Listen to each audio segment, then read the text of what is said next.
옆에 온 성도들과 인사하겠습니다. 잘 오셨습니다. 성령 충만하시고 승리하십시오. 오늘 저와 여러분이 함께 읽은 본문은 얼핏 보면은 특별한 말씀이 아닌 아주 매우 평범해 보이는 말씀처럼 보입니다. 그런데 이것을 성경 전체의 이야기로 가져가면은 기독교하고 일반 종교가 어떻게 다르는지 그 다른 부분을 설명할 때 한 단락으로 쓰는 본문이 되어집니다. 그리고 그 다름이라고 하는 것, 일반 종교와 기독교가 다르다고 하는 그 다름이라는 것은 처음에 들으면 사실 굉장히 당혹스럽고 또 좀 놀랍고 충격스러운 내용도 되어질 수 있습니다. 그렇기 때문에 마음의 준비를 좀 하시고 들으실 필요가 있습니다. 이해를 돕기 위해서 질문 하나를 하고 가죠. 어떤 질문이냐면 일반 종교에서 복을 받으려면 어떻게 해야 될까요? 어떻게 하면 일반 종교에서 복을 받는다고 하나요? 대개 경우 두 가지를 듭니다. 하나는 신에 대한 종교적인 열심이 있어야 됩니다. 예를 든다면 신전을 지어서 바친다든가 또는 사찰을 지어낸다든가 물질을 봉헌한다든가 또는 헌금을 많이 한다든가 제사를 크게 지낸다든가 또는 구슬을 한다든가 이런 것들 신에 대해서 뭔가 좀 바쳐야 돼요. 바쳐야 복을 받는다라고 되어진 열심이 있어야 됩니다.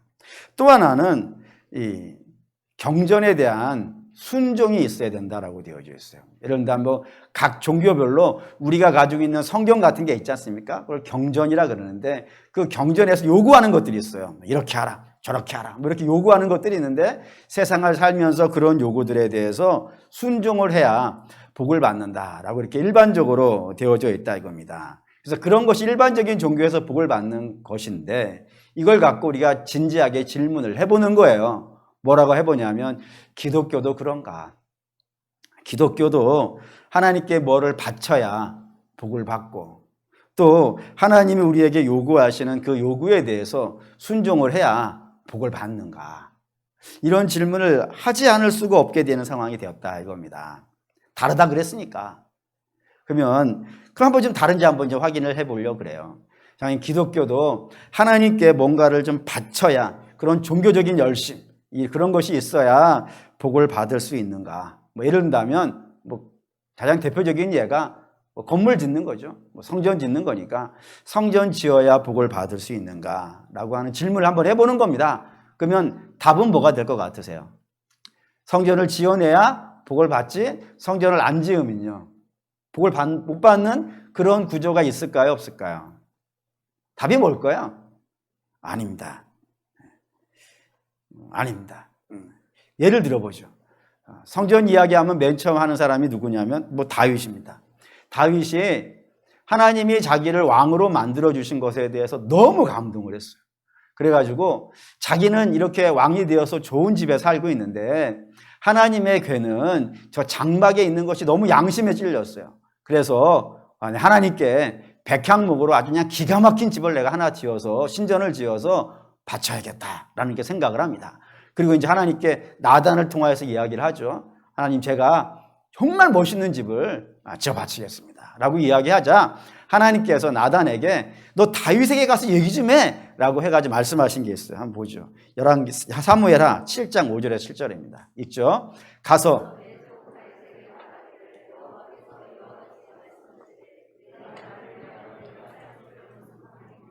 내가 이스라엘 자손을 애굽에서 인도하여 내던 날부터 오늘까지 집에 살지 아니하고 장막과 성막 안에 다녔나니 이스라엘 자손과 더불어 다니는 모든 곳에서 내가 내 백성 이스라엘을 먹이라고 명령한 이스라엘 어느 지파 가운데 하나에게 내가 말하기를 너희가 어찌하여 나를 위하여 백향목집을 건축하지 아니하였느냐고 말하였느냐.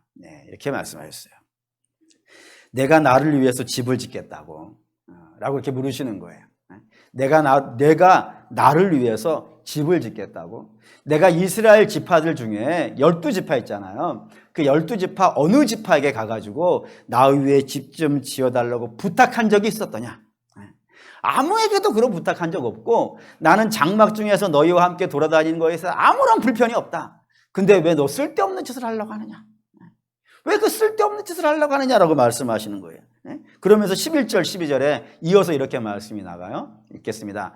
전에 내가 사사들에게 명령하여 내 백성 이스라엘을 다스리던 때와 같지 아니하게 하고 너를 모든 원수에게서 벗어나 편히 쉬게 하리라. 여호와가 또 내게 이르노니 여호와가 너를 위하여 집을 짓고 내 수완이 차서 내 조상들과 함께 누울 때에 내가 내 몸에서 날 내 씨를 내 뒤에 세워 그의 나라를 견고하게 하리라. 다윗에게 내가 나에게 지어줄 집이 있는 것이 아니고 내가 너에게 집을 지어주는 거야 라고 하시는 거예요. 내가 너의 집을 기가 막히게 지어줄게. 너는 나를 위해서 집을 지을 수가 없어. 그러니 그런 쓸데없는 생각하지 말고 내가 너를 위해서 집을 지어주겠다라고 말씀하신다 이거예요. 근데 이게 솔로몬에게도 동일하다 이겁니다. 열왕기상 6장 12절 13절 있죠. 내가 지금 이 성전을 건축하니 내가 만일 내 법도를 따르며 내 율례를 행하며 내 모든 계명을 지켜 그대로 행하면 내가 내 아버지 다윗에게 한 말을 내가 확실히 이룰 것이요 내가 또한 이스라엘 자손 가운데 거하며 내 백성 이스라엘을 버리지 아니하리라 하셨더라. 하나님이 솔로몬에게 나타나셔서 야 솔로몬아, 내가 너의 아버지 다윗에게 한 약속이 있는데 내가 그 약속을 다 지키겠다 이거예요. 이스라엘 가운데에 거할 거며 내가 이스라엘을 버리지 않겠다. 이게 뭐예요? 한마디로 말하면 복이죠? 복 맞죠? 근데 이 복을 하나님께서 솔로몬에게 네가 성전을 짓고 있기 때문에 내가 너에게 준다 이렇게 말씀하신 건가요? 아니면 내가 내 율법을 지키면 이라는 조건을 붙이신 건가요? 어느 쪽이에요? 성전을 짓고 있기 때문이에요? 아니면 율법을 지키면이에요? 그렇죠? 내가 성전을 짓고 있기 때문에 이렇게 복을 준다는 것이 아니라 내가 율법을 지키고 있으면 내가 주겠다 이렇게 말씀하셨다 이겁니다. 그런 관점에서 본다 그러면은 성전을 지어 바치는 것이 이스라엘의 복 받는 것이 아니라는 것이 분명하게 드러난다 이겁니다. 그렇죠. 성전 짓는 것이 복 받는 기준이 아닌 거예요. 그러면 이 솔로몬에게 하신 말씀을 기준으로 다시 한번 생각해 볼게요. 율법을 지키면이라고 했는데 그 율법을 지키기 때문에 그러면 복 받을까요? 성전 짓는 것 때문에 복 받는 건 아니라고 확인을 했어요. 그러면 율법을 지키면 그게 조건이 되어져서 율법을 지키면 복을 받고 율법을 안 지키면 복을 안 받고 이렇게 될까요? 뭔가 지금 시험에 빠질 듯한 느낌이 들어서 대답 안 하시는 걸 수도 있겠죠. 한번 그리고 확인을 해볼게요. 열왕기상 23장 24절에서 25절입니다. 있죠? 요시야가 또 유다 땅과 예루살렘에 보이는 신접한 자와 점쟁이와 드라빔과 우상과 모든 가증한 것을 다 제거하였으니 이는 대제사장 hil기야가 여호와의 성전에서 발견한 책에 기록된 율법의 말씀을 이루려 함이라. 요시야가 같이 마음을 다하여 뜻을 다하며 힘을 다하여 모세의 모든 율법을 따라 여호와께로 돌이킨 왕은 요시야 전에도 없었고 후에도 그와 같은 자가 없었다. 이스라엘에 남북 이스라엘, 북이스라엘과 남유다가 있는데 이 두 나라의 왕을 총 합치면 39명이에요. 이 39명 중에서 가장 위대한 왕을 한 명만 꼽으라 라고 이야기하면은 이거는 모든 사람이 다 한 명을 꼽아요. 그게 누굴 것 같으세요? 그게 요시야예요. 요시야를 성경은 마지막 불꽃, 이스라엘의 마지막 불꽃이라고 부른다 이겁니다. 왜 그렇게 요시야라는 왕을 높이 평가를 하냐면 성경이 이렇게 말하기 때문이에요. 그 요시야가 마음을 다하여 뜻을 다하며 힘을 다해서 뭐 했다고요? 율법을 지켰다 이거예요. 그래서 이렇게 율법을 잘 지킨 왕은 이전에도, 요시야 이전에도요, 이런 왕이 없었고 요시야 이후에도요 이런 왕이 없었다 이거예요. 그러니까 이 사람이 최고다 이거예요. 율법이라고 하는 관점에서 본다면 이 사람이 최고예요. 그러면 솔로몬에게 내가 율법을 지키면 이렇게 하나님이 복을 주신다고 하셨다는 그 말씀을 여기다 갖다 붙이면 요시야는 복을 받아야 될까요? 아니면 요시야는 복을 안 받아야 될까요? 받아야죠. 당연한 거예요. 받아야 되는데 요시야의 결론이 어떻게 끝나냐면 23장 26절 27절 아까 읽었던 말씀 그 뒷절이에요. 바로 읽습니다. 그러나 여호와께서 유다를 향하여 내리신 그 크게 타오르는 진노를 돌이키지 아니하셨으니 이는 므낫세가 여호와를 경노하게 한 그 모든 경노 때문이라. 여호와께서 이르시되 내가 이스라엘을 물리친 것 같이 유다도 내 앞에서 물리치며 내가 택한 이 성 예루살렘과 내 이름을 거기에 두리라 한 이 성을 버리리라 하셨더라라고요. 굉장히 놀라운 이야기예요. 요시야만한 왕이 없다. 율법으로 말하면 요시야 같은 왕이 없다. 그런데도 불구하고 하나님 어떻게 하시겠다 이거예요. 버리겠다 이거예요. 그 성전도 부셔버리겠다 이거예요. 망하게 하겠다.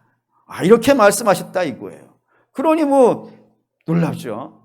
율법의 요구를 다 따랐는데도요. 그게 이상한 거예요. 더 이상한 이야기가 있어요. 열왕기하 25장 27절 30절에 이런 이야기가 나옵니다. 읽어봅니다.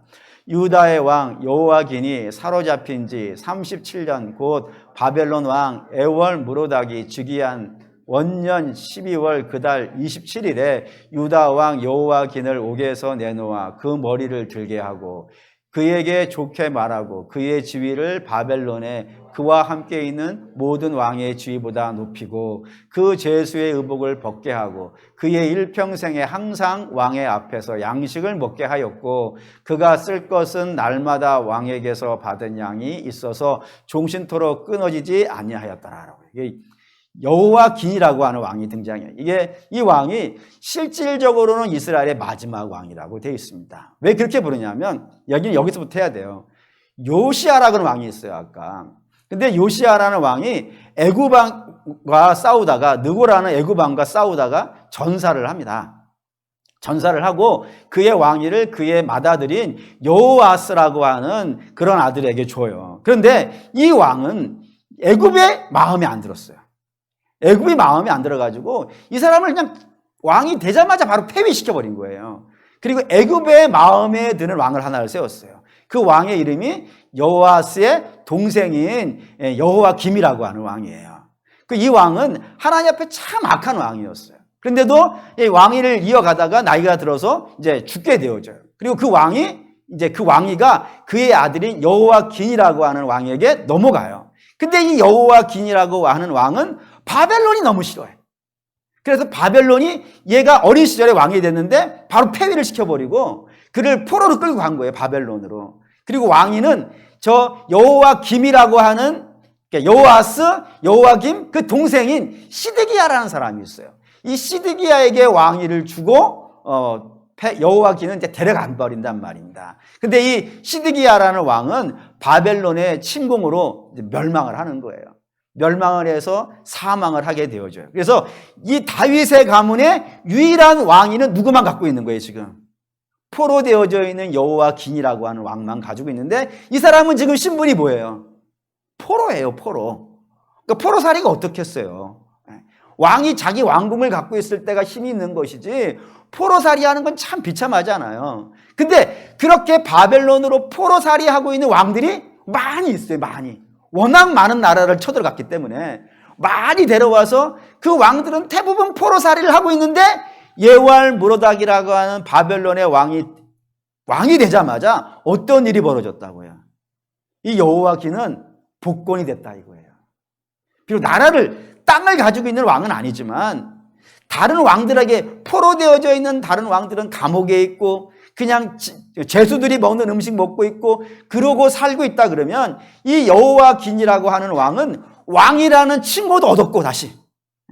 그래서 그 왕이라는 칭호를 갖고 바벨론 왕궁에 들어가 살고 그리고 왕궁에서요. 왕의 식탁에서 같이 밥 먹고 같이 생활하는 그런 신분을 얻었고 바벨론 왕이 그의 여호와긴이 살아가는데 모든 필요한 물건과 재물과 이런 모든 것들을요 다 공급해 주는 거예요. 땅만 갖고 있지 않지 실질적으로는 이스라엘의 왕위를 계속 이어가고 있는 중이라 이겁니다. 그럼 이제 우리는 궁금해지는 거예요. 저 사람은 어떻게? 요시야는 그렇게 율법을 잘 지켰는데도 망했는데 저 여호와긴은 어떠한 사람이길래 저렇게 포로살이 중에서도 저렇게 잘 됐을까? 궁금하지 않습니까? 그럼 저 사람이 하나님 보시기에 훌륭해가지고 율법을 너무너무 잘 지켜서 요시야보다 더 잘 지켜서 저가 이렇게 복을 받았을까? 라고 묻는다면 성경은 이렇게 얘기한다 이겁니다. 열왕기하 24장 9절입니다. 읽죠. 여호와긴이 그의 아버지의 모든 행위를 따라서 여호와 보시기에 악을 행하였더라. 충격적인 거예요. 그러니까 아니 요시야는 하나님의 율법을 잘 지켰는데 망했어요. 아니 바뀌어야 될 것 같아. 솔로몬에게 하신 말씀대로 말한다면 요시야는 율법을 잘 지켰으니까 흥해야 될 것이고 여호와기는 율법을 안 지켰으니까 망해야 될 것 같아요. 그런데 나타난 현실은 율법을 잘 지킨 요시야는 어떻게 되고요? 망해버렸다 이거예요. 근데 율법을 10불도 안 지켰던 저 여호와기는요 잘 돼버린 거예요. 그러니 우리는 당연히 놀라게 되는 거죠. 서론에 좀 당황스럽다라는 것이 이런 거예요. 그래 우리는 이런 것들을 그냥 기준으로 그대로 받아들여서 일단 좀 진행을 해야 되니까 받아들여서 결론을 짓는다 그러면은 성전을 짓는 것이 복받는 기준이 아닌 것과 마찬가지로 율법을 지키는 것이 복받는 것이 아니라는 것이에요. 율법을 지키고 안 지키고에 따라서 복이 되고 안 되고가 아니라 이거예요. 다른 기준이 있는 거예요. 다른 기준이. 이게 우리가 이제 찾아봐야 되는 거라 이겁니다. 그러면 일반 종교는 종교적인 열심이 있어야 되고 경전에 대한 순종이 있어야 복을 받는 것이라면 기독교는 뭐냐 이거예요. 종교적인 열심이 그의 복받는 기준도 아니고 경전에 순종하는 것도 복받는 기준이 아니라 그러면 기독교는 어떻게 해서 복을 받을까요? 여러분 기독교는 뭘로 복을 받을까요? 궁금해지지 않습니까? 그 궁금한 것에 대한 답이 어디에 등장하냐면 그 창조 이야기에 등장합니다. 이 창조 이야기라는 게 굉장히 중요해요. 왜 중요하냐면 이 창조 이야기는 에덴의 설계도예요. 어떤 집을 지을 때 설계도를 가지고 집을 짓잖아요. 그 설계도 안에는 이 집을 짓는 건축자의 생각과 기준이 다 들어가 있잖아요. 그것처럼 창조 이야기를 잘 읽어보면 에덴 행복이라 그랬죠. 그 복을 하나님께서 어떻게 만들어 가신지 그 설계도가 들어있다 이겁니다. 두 가지 내용을 이 부분에서 확인을 해야 돼요. 첫째는 인간의 창조 순서입니다.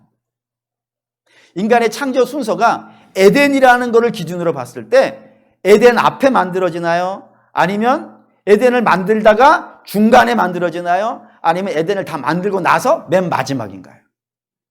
이게 맨 마지막이라는 거예요. 이게 중요해요.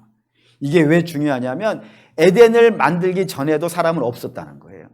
그리고 에덴을 만들다가도 사람은 없었다는 거예요. 사람이 딱 나타났을 때는 이미 뭐가 있는 거예요? 에덴이 있는 거예요. 이게 중요해요. 왜냐하면 하나님은 에덴을 만드시는 일에 사람을 동업자로 쓸 생각이요 없는 거예요. 사람의 도움도 필요치 않은 거예요. 에덴을 만들다가 이거 하는데 좀 부족하네. 사람이 좀 도움이 있었으면 좋겠네 해가지고 도중에 만든 것도 아니에요. 에덴은 전적으로 누구 혼자 하신 거예요? 하나님 혼자 하신 것이고 사람은요 다 만들어진 다음에 들어가 사는 거예요. 그냥 가서 누리는 거예요. 에덴을 누리는 존재로 만든 거예요. 에덴을 만들기 위해서 사람을 동업자로 쓰신 것이 아니라 에덴을 누리는 자로 만들었다는 거예요. 두 번째, 이 창조 이야기의 두 번째 기억하셔야 되는 것은 인간의 창조 방식이에요. 이게 다른 것과 달라요. 읽어보죠. 창세기 2장 7절 읽겠습니다. 여호와 하나님이 땅의 흙으로 사람을 지으시고 생기를 그 코에 불어넣으시니 사람이 생명이 된지라. 여러 번 말씀드렸으니까 기억하실 겁니다. 사람을 만드실 때 원재료가 뭐였다고요? 땅의 흙인데 이 땅의 흙이라는 거는 우리가 눈으로 보는 그런 땅의 흙은 아니에요. 나무 심고 하는 그런 흙이 아니라 불면 날아가는 거예요. 먼지예요, 먼지. 그래서 아담아라고 불러요. 그 아담아라고 하는 먼지가 사람을 만드는 기준이라 이겁니다. 원재료였다는 거예요. 그러니까 가치가 있다는 거예요, 없다는 거예요. 아니 땅의 흙이라면 나무라도 심을 수 있고 그 흙을 가지고 퍼가지고 건물이라도 지을 수가 있어요. 근데 먼지 갖고 뭐를 할 수 있을까요? 아무것도 할 수 없다 이거예요. 그게 사람의 원재료였다고요. 근데 그 원재료였던 먼지 가지고 하나님께서 이렇게 꿍딱꿍딱 해가지고 형틀을 만드시고 나서 그렇게 형틀을 만들어도 그건 뭐예요? 그건 먼지예요. 근데 거기가 뭐가 되냐면 생명이 됐다 그런 거예요.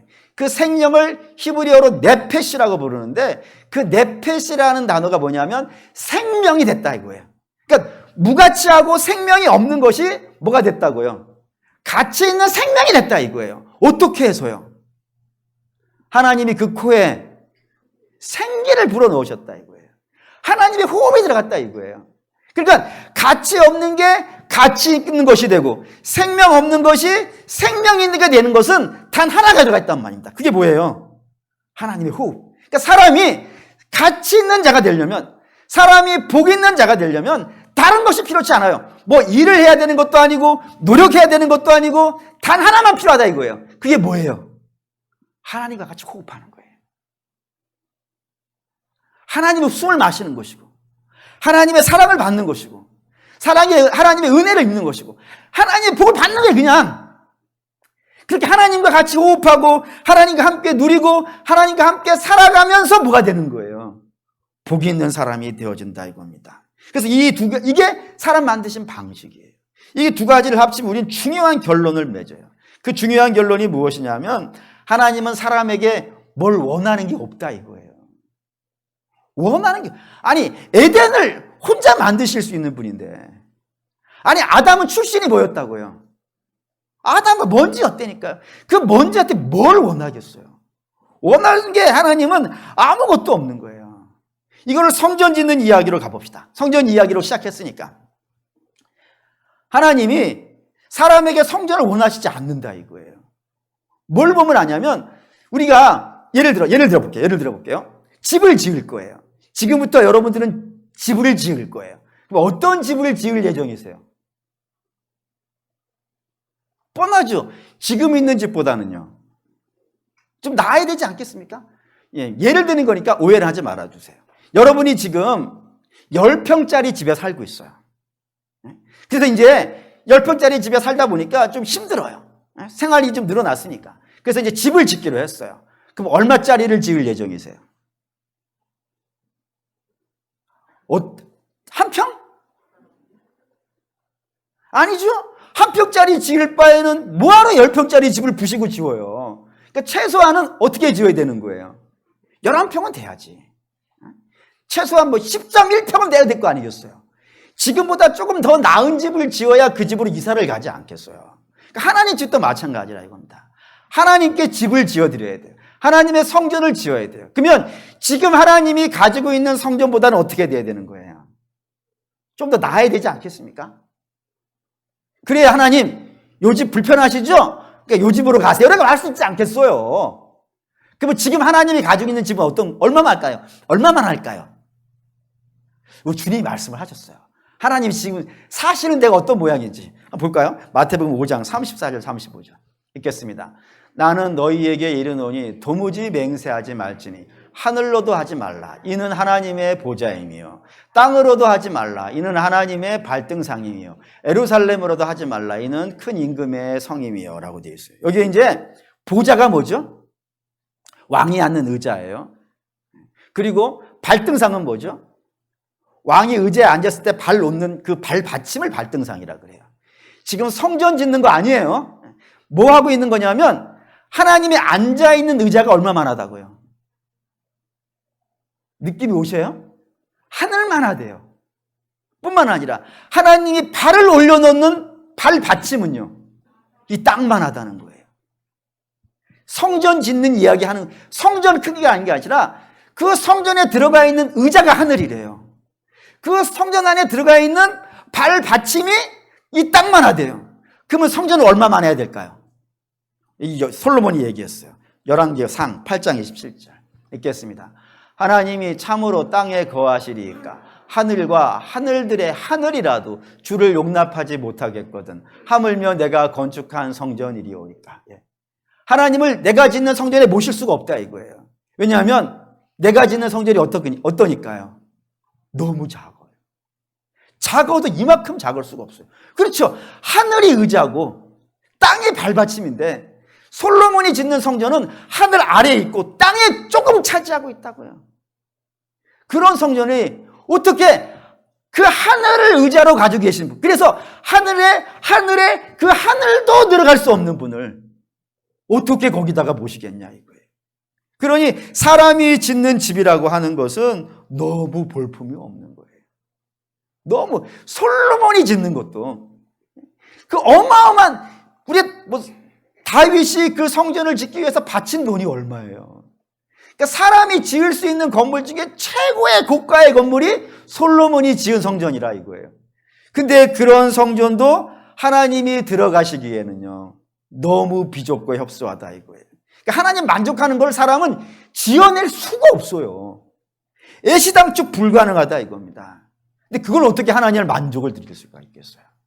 그러니까 사람은 아무리 열심히 노력을 한다 하더라도 하나님의 만족을 만들어낼 수 있는 방법이요 없어요. 근데 없는 것도 심각하지만 더 심각한 건 뭐냐면 그걸 조금 하는 거예요. 그게 더 심각해요. 왜냐하면 사람은 하나님을 만족을 할 수 없지만 어느 조금은 할 수 있어요. 어느 조금을 해놓고 어떻게 하는 줄 아십니까? 어마어마하게 자랑해요. 요만큼 해놓고 엄청나게 자랑하는 사람 한번 보시죠. 누가복음 18장 10절에서 12절입니다. 읽어볼게요. 두 사람이 기도하러 성전에 올라가니 하나는 바리새인이요 하나는 세리라. 바리새인은 서서 따로 기도하여 이르되 하나님이여 나는 다른 사람들고 토색, 불의, 간음을 하는 자들과 같지 아니하고 이 세리와도 같지 아니함을 감사하나이다. 나는 일회에 2번씩 금식하고 또 소득의 11조를 드렸나이다 라고 되어 있어요. 여기 이 바리새인이 내가 안 한 게 있고 한 게 있대요. 안 한 건 3가지예요. 뭐예요? 토색하지 않았고 불의하지 않았고 그리고 간음하지 않았대요. 이 3가지를 안 했고 한 것은 2가지가 있어요. 일주일에 2번 금식을 했고 한 달에 1번 소득의 11조를 하나님께 드렸대요. 요거를 자기는 잘했대요. 여러분 한번 물어봅시다. 이게 잘한 거예요? 못한 거예요? 네? 일부 예배는 정답을 얘기했어요.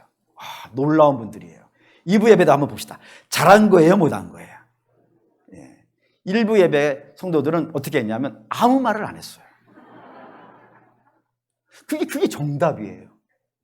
왠지 아실까요? 이거를 잘했다고 못했다고 할 때는 기준이 하나가 있어야 돼요. 어느 기준에 맞춰서 잘했냐 못했냐가 결정이 되는 거예요. 근데 이 누가복음에는 기준이 뭐였다고요? 세리였다 이거예요.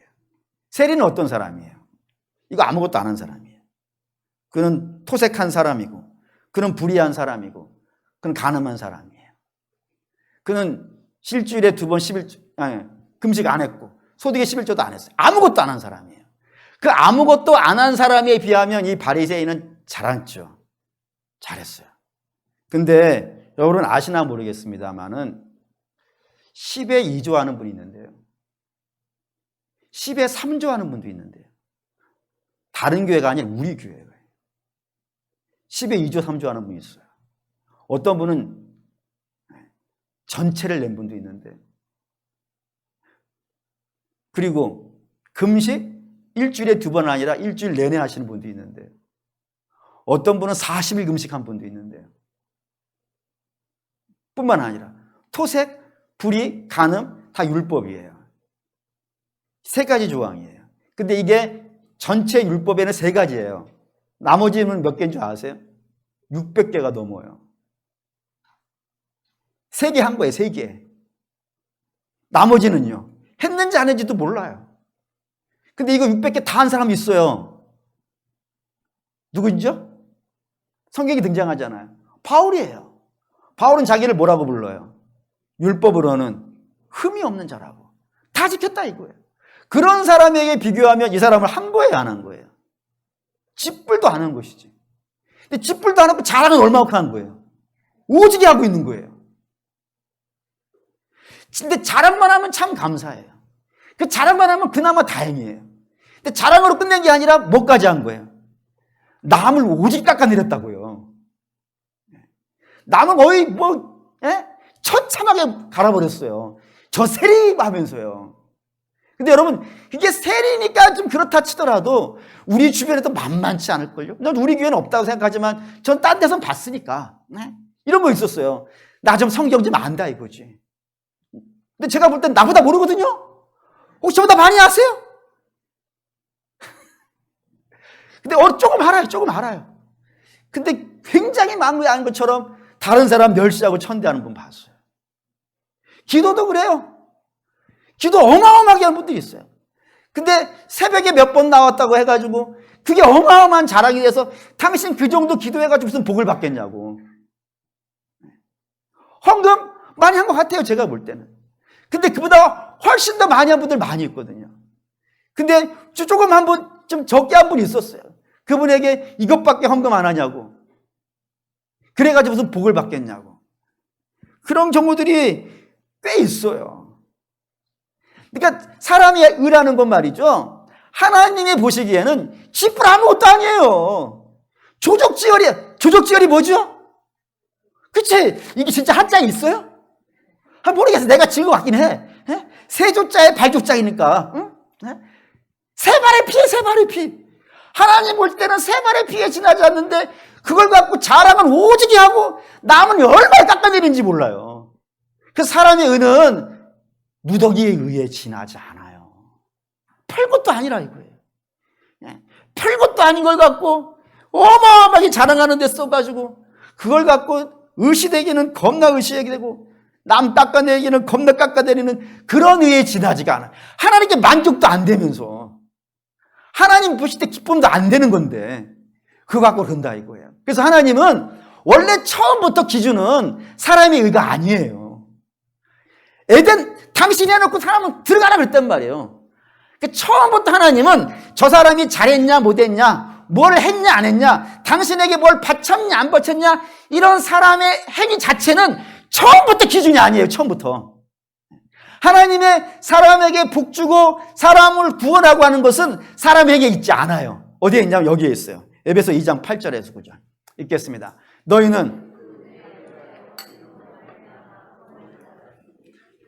너에게서 난 것이 아니요 하나님의 선물이라 행위에서 난 것이 아니니 이는 누구든지 자랑하지 못하게 합니다. 이게 써놓은 거예요. 너희 행위에 내가 복 주고 안 복 주고 너희가 뭘 나한테 바쳤냐 안 바쳤냐 너희가 내 말대로 했냐 안 했냐 이거 처음부터 기준이 아니에요. 그걸 갖고 처음부터 기준 삼았으면 안 되니까 처음부터 기준이 아니고 오직 처음부터 기준은 뭐였다고요? 은혜였다 이거예요. 은혜였다고. 내 은혜로 너희는 공로 없이 에덴에 들어간 거야. 너희는 아무 공로 없는 진흙 같은 자들인데 내가 호흡을 주는 사랑으로 너희가 생명이 된 거야. 처음부터 창세기 처음부터 너희의 행동은 아무런 기준이 아니었다 이거예요. 오직 기준은 하나 있다 이거예요. 그 기준이 뭐였다고요? 은혜이고 하나님의 사랑이었다 이거예요. 그것으로 복받은 거야. 처음부터.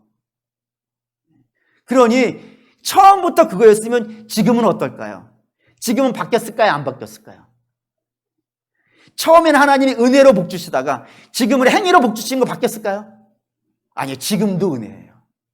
지금도 은혜라는 건 뭘로 알 수 있어요? 십자가 자체가 은혜예요. 우리 십자가로 구원받은 거잖아요. 십자가에 우리는 아무런 공로가 없어요.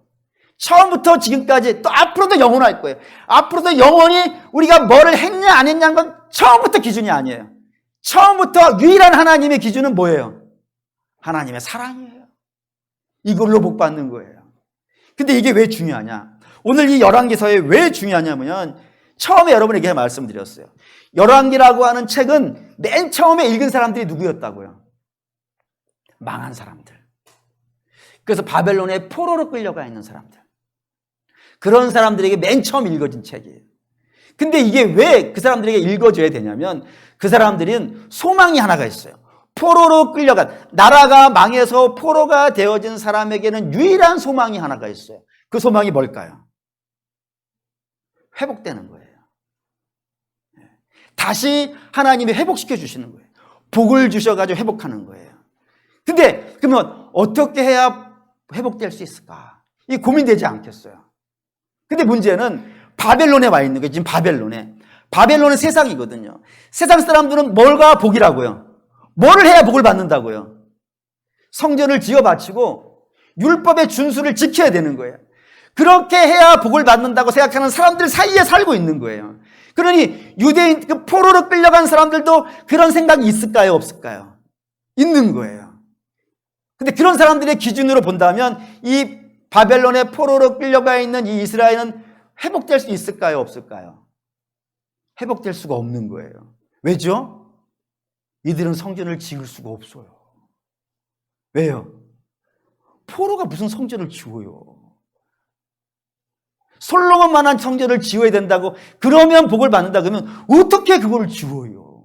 포로가 땅 한 평도 없고 돈 한 푼도 없는데 솔로몬 성전은 막을 것도 없고 코딱지만한 건물도 지을 수가 없단 말이에요. 뿐만 아니라 율법이 요구하는 걸 지킬 수 있겠어요? 없겠어요? 못 지켜요. 당장 성전이 없으니까 유월절을 어떻게 지켜요? 오순절은 어떻게 지켜요? 초막절은 어떻게 지켜요? 율법이 이렇게 하려고 해도 그걸 따라 하려고 해도 이 사람들은 주인이 있어요. 주인이. 그 주인이 이렇게 하라 그러면 어떻게 해야 되겠어요? 못 지켜. 율법의 요구는요, 한 개만 안 지켜도 안 하면 하나도 안 지킨 거란 말이에요. 그러니까 아무것도 못해요. 아무것도 못해. 그러니 어떻게 되겠어요? 소망이 있겠어요? 없겠어요? 소망이 없는 거예요. 절망하는 거예요. 아, 우리는 이제 안 되는구나.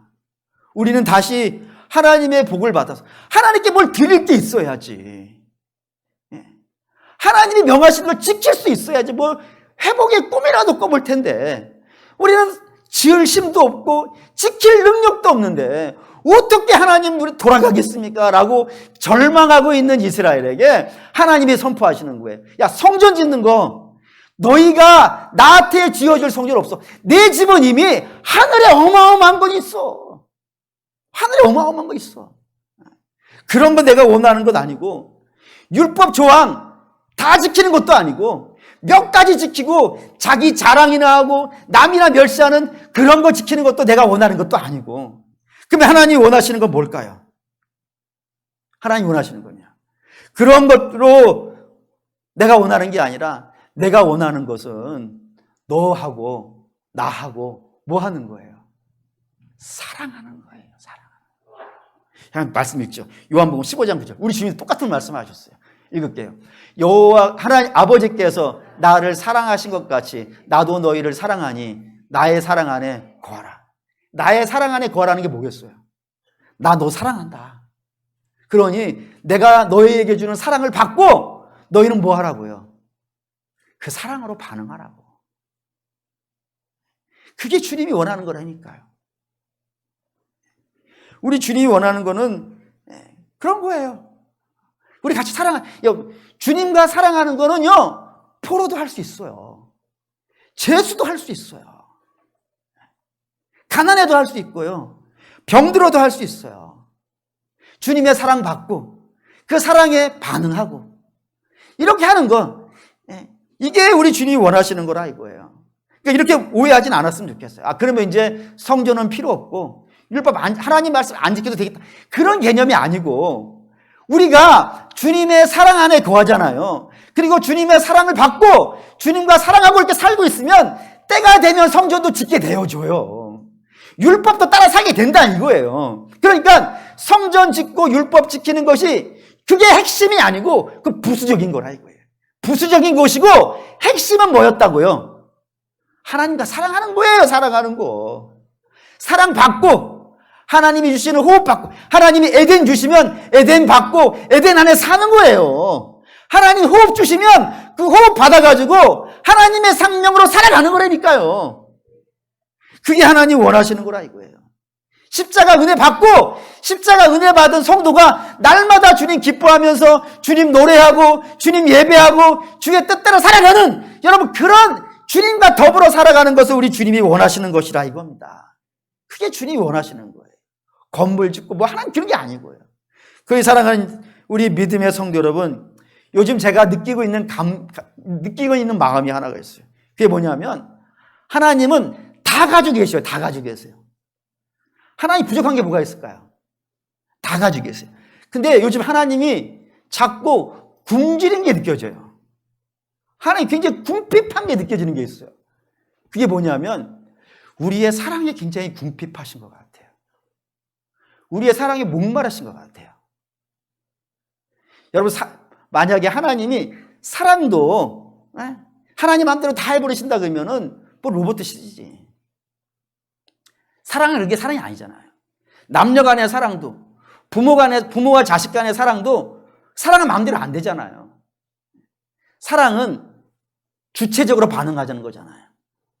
내가 누구를 사랑하는데 그 사람이 나를, 예를 이렇게 들어봅시다. 부모님 많이 계시니까. 부모가 자녀를 사랑하잖아요. 뭐 이유가 있어 사랑하는 건가요? 내 자식이니까 사랑하는 것이지. 근데 그놈의 자식이 요즘 바빠졌어요. 바빠져가지고 딴 거만 보고 부모의 사랑을 몰라요. 그리고 맨날 지 맘대로 돌아다니기만 하고 그러고 있어요. 그러면 부모님은 자녀의 사랑이 목마르죠. 자녀도 나를 사랑해 줬으면 좋겠다. 내가 사랑하는 것처럼. 근데 자꾸 요즘 그런 마음이 들어요. 하나님 우리를 어마어마하게 사랑하시고 그 사랑을 베풀어 주시고 그리고 나하고 사랑하자 그러는데 하나님 자꾸 저한테 나랑 같이 사랑하자. 야, 다른 게 중요한 게 아니야. 지금 이 시간은 나하고 사랑하자. 내가 사랑할 테니까 너는 내 사랑 받아서 나 좀 사랑해 줘 라고 하시는데 우리는 자꾸 딴 데 눈이 가 있는 경우가 많아요. 딴 걸로 바빠. 하나님 바라보는 시간보다는 딴 거 바라보는 시간이 너무 많고. 그래서 요즘 하나님이 자꾸 저한테 그러시는 것 같아요. 야, 나 사랑에 목말라. 나 좀 사랑해 줘. 나 너의 사랑을 받고 싶어. 그러시는 것 같아요. 참 마음이 아팠어요. 사랑하는 우리 믿음의 성도 여러분, 하나님 원하시는 것은 1,000억짜리 건물 짓는 게 아니에요. 그건 필요하면 거칠 수도 있는 거지만 하나님 원하시는 게 그런 게 아니에요. 하나님 원하시는 것은 그냥 기계적으로 하나님 명령하시면 가서 일꾼처럼 가서 막 일하고 그런 거 아니에요. 우리 주님 원하는 거는 여러분하고 사랑하고 싶으시대요. 주님의 사랑 안에 거하십시오. 사랑 받으시고요. 그 사랑 받으시고 하나님 기뻐해 주세요. 하나님 너무 좋아요. 하나님만 있으면 배불러요. 그런 사람들이 나타나면 얼마나 좋을까요? 그래서 하나님과 우리 사이가 정말 사랑으로 충만한 역사가 있다면 너무너무 복될 것 같지 않겠습니까? 바라고 원하는데 주님 사랑 받으시고요. 많이 받으십시오. 그리고 많이 받으시고 주님 사랑하십시오. 주님 사랑 안에 거하시는 저 여러분 되시기를 주의 이름으로 축원합니다.